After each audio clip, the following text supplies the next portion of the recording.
catalyst for an American debt crisis going to be? So I don't know what that moment will be when there's an auction that goes awry or when the markets become dislocated. Financial markets, generally speaking, work very well until they catastrophically come off the rails. You don't necessarily get a lot of warning that there's about to be a big event. The crash of '87 is a great case study. You know, that day I woke up, I was in my dorm room trading then, and the stories of the day were about a small skirmish in the Middle East of frankly no consequence, and the health of First Lady Nancy Reagan. And yet we ended that day with the stock market down 20-some% and a number of American financial institutions literally on life support or near death. Happened in one day. One day. There was no big story that morning that would make you think that that day might have been the end of the U.S. capital markets as we knew them. There was no warning. And so I worry that the debt crisis may have a similar construct, that there'll simply be a day where a major auction fails, and then you see a panic start to brew in the Treasury market. And the question will be how fast will the Fed intervene? What panic will that induce? Because government intervention under duress often just creates more panic. And then do we see a flood of treasuries coming back into the market from holders around the world? And I think this morning, one of the interesting things that happened when the Biden administration announced the new tariff regime is that it's just putting kind of another affirmation on what will be tension between the U.S. and China. So I think as much as things are changing, there's a few things that I think you can count on probably being the same right now. In particular, they may have different approaches, but the same sense. It's very politically potent right now for both sides to talk about this issue. I thought it was interesting that the Biden administration didn't do the broad sweeping tariff approach that Trump is proposing. They really focused $18 billion of imported goods in the sectors that are most governed by the national security principles, whether it's AI, the semiconductor, steel, aluminum. And so I think the headline is, this is here to stay, and this is something that I actually see our investors and clients starting to recognize, that the U.S.-China tension is going to remain, and they're going to have to start investing with that lens. When you can move and exchange value essentially frictionlessly at almost no cost, the velocity of money and the amount of economic activity that can happen will also grow in that way. That's a very exciting concept, and we don't quite know this super high velocity frictionless money. Like, we don't quite know what that's going to do, what kind of opportunities that's going to create. And the other is a more abstract concept that we talk about, which is this idea of programmable money. And the analogy I like to use is that this is back in the 90s. They talked about, mobile is going to be the future, but no one really knew what that meant. And even in the early 2000s, people had a BlackBerry or a Nokia phone or a Samsung smartphone, but they were not useful. And people talked of a vision, but they didn't really know what was going to happen. And then a convergence of technologies made an effortless, fast, seamless user experience on mobile possible. That was obviously the introduction of the iPhone. But what was powerful about the iPhone is it created a new kind of surface area where developers and engineers and entrepreneurs could create things. Give a type of money that can only be spent for a specific number of reasons. And some worry about that state control or whatever, but like in this particular narrow use case, you want to give checks to individuals to get the economy moving again.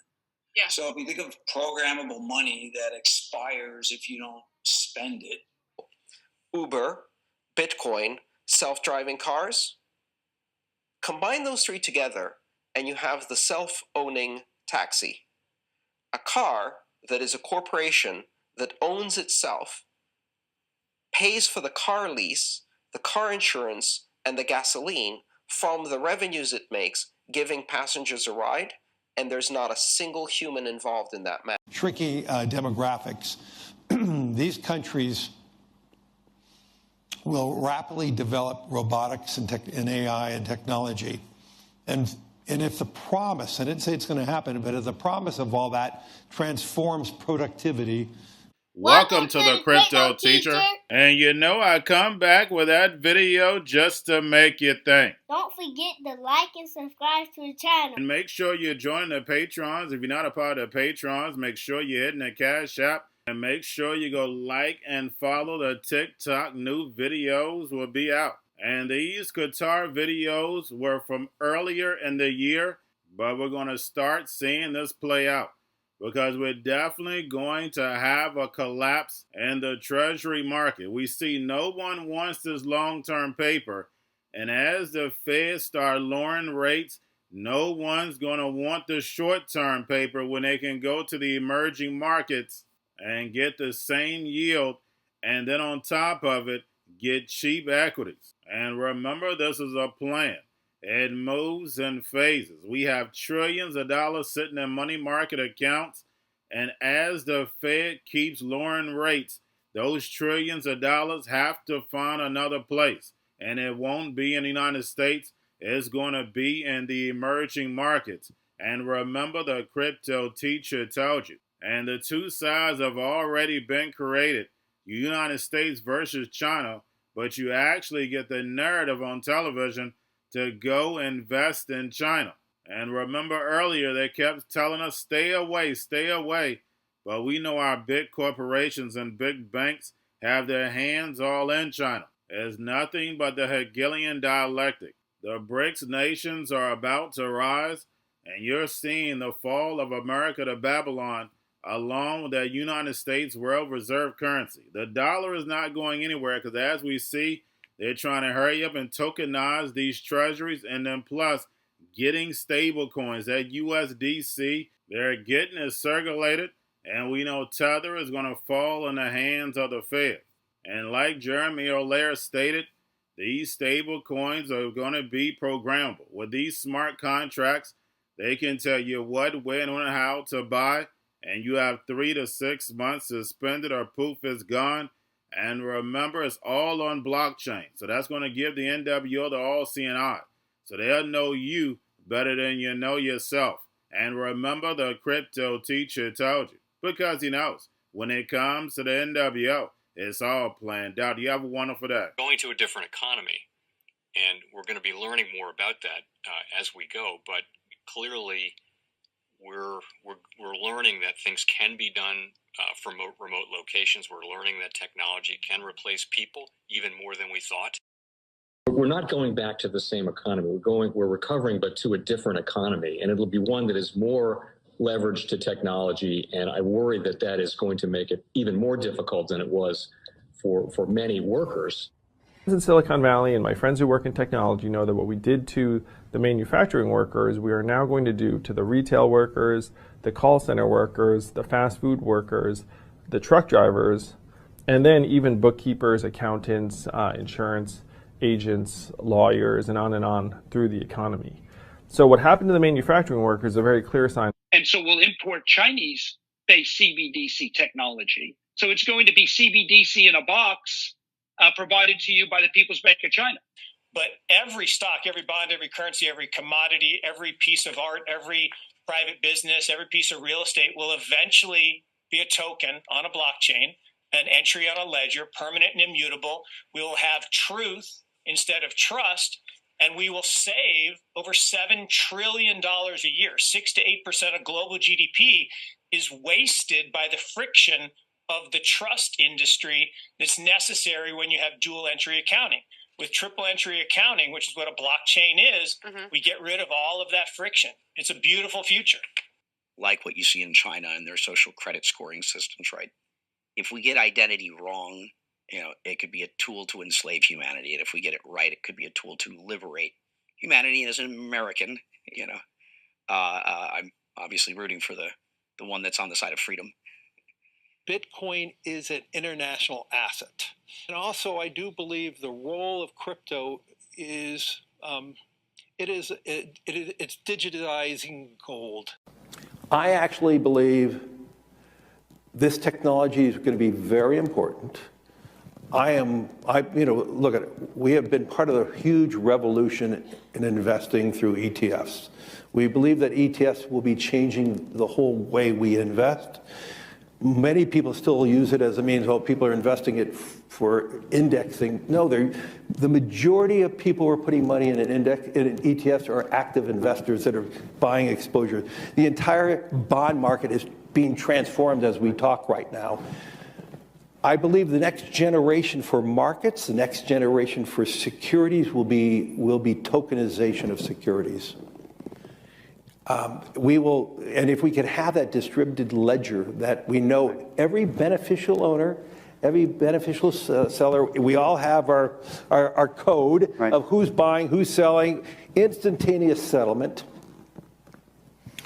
And think about it, it changes the whole ecosystem. Chinese bank ICBC has been hit by a ransomware attack, and the U.S. Treasury market, as a result of that, has been disrupted. This, according to the Financial Times.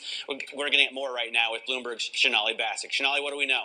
Listen, we have the Financial Times now reporting that ICBC, one of China's largest banks here, was hit with a ransomware attack. And remember, they're a very significant intermediary in the Treasury market. The SIFMA has told its members that this has been part of the reason here that the system is kind of clogged up, if you will, during that auction that we saw a little bit before. The attack had prevented ICBC, according to the Financial Times, from settling Treasury trades on behalf of other market participants. A large executive at a major bank also telling the paper that such a large party on the fixed income clearing corp creates major concerns, potentially impacting the liquidity of Treasury markets. Now, it was not just a poor auction.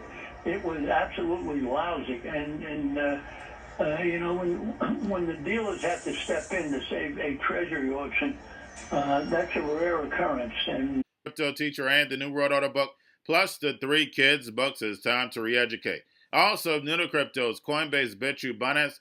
Do not forget book links and crypto links are in the description. The stock channel, guys. Don't forget to go like, subscribe, spread everywhere. You have your Kobo, your chip stocks, your banking, your gaming. While everybody's sitting at home, get home stocks, the Seaver, the biotech stocks. And while everybody's at home wishing, they were still getting that free money. What are they doing? Drinking and smoking weed. Don't forget about those stocks, and you have a wonderful day. The most powerful person in the world is the storyteller. The storyteller sets the vision, values, and agenda of an entire generation to come. Steve Jobs. And guys, you know I truly believe in this. When you look at the New World Order, they're the storytellers. And that's the reason why I wrote my New World Order book. But guys, now it's time to change the current generation. And I wrote 3 kids books. You know, I love the Trinity because I understand the power that's in it. So I have 3 books. We have an opportunity to change the generation, to educate, not just me, but I want to show you that I take action on a daily basis. And I want you to take action on a daily basis. Whether it's your job, whether it's in your community, we have an opportunity right now to educate the masses. I posted this on my Twitter account. Please share, but this is a short clip of the 3 books. There's going to be a clothing line and action figures. Please get these books for your kids, nephews, cousins, friends, so therefore we can start the re-education now. Because as we see, the 4th Industrial Revolution foundation is definitely here. Robots, algorithms, drones, taking humanity out the picture. We have to re-educate. But let's get into the video. Part 1. King Joshua and Grandma Tam save the village. Part 2. King Joshua and Grandma Tam save New York from COVID-33. Part 3. King Joshua and Grandma Tam goes to China. It's mandatory to get part 1, part 2, and part 3 of this series. It's time to re-educate Generation Z.